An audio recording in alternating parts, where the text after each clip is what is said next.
Brenda hurried down a hallway toward the library with her angel in tow.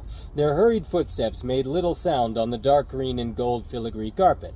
Tiago caught glimpses of a few very nice paintings on the burgundy damask walls, but had no chance to enjoy them. He wasn't about to risk her getting a step further away from him.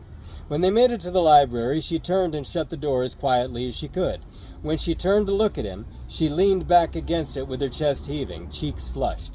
Her eyes sparkled with excitement, burning into his, and he overcame his fear of her rejection. Stepping in, he took her in his arms and crushed her lips to his. She devoured his kisses, but amid them all he heard a muffled tread advancing toward them down the hall. Valdor, normally attuned to every possible danger in his surroundings, was oblivious in his ecstasy. She broke off, momentarily wounding him, for he thought she had reconsidered. She pressed one coral-nailed fingertip to his lips, shushing him, and strained her ears. "Listen," she whispered. "Someone's coming." Tiago glanced around the room, looking for a place to hide, because, considering whose house this was, it would not do to be found in the wrong room, especially unarmed. There were no tapestries to slit behind, and only a few tables and chairs. Moreau arrived at the door and pressed his ear to the dark wood. When he heard nothing, he gave the knob a quiet turn and eased the heavy door open, peering through. No one was there. He opened the door a little wider. Still nothing. Sticking his head through, he checked behind the door, where he knew he would have hidden if it were him. Nothing.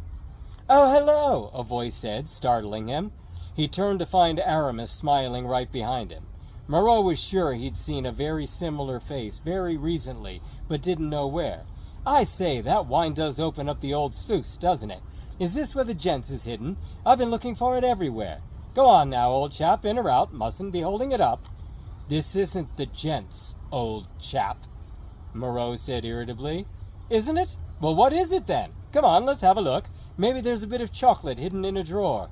"You can't just go in wherever you want," Moreau hissed. "Were you born in a barn?" Aramis shook his head. "Whorehouse." Moreau bared his teeth and scrunched his eyes shut. With a low groan, he pulled the door closed and put one hand on Aramis's shoulder, leading him back down the hallway. "Let's find the bathroom, shall we? There's a good lad." Inside the library, right above the door where the wall met the ceiling, Tiago held Brenda. His legs and one arm pushed to hold himself there, and the other arm kept her, with the folds of her dress hanging down, safely on his back. When they saw that the coast was clear, he nodded to her, and she was ready. Letting go of the two walls with his booted feet, he swung down, and they landed heavily, stifling their laughter. "How did you do that?" Brenda asked, finding herself. Tiago smirked. "Practice."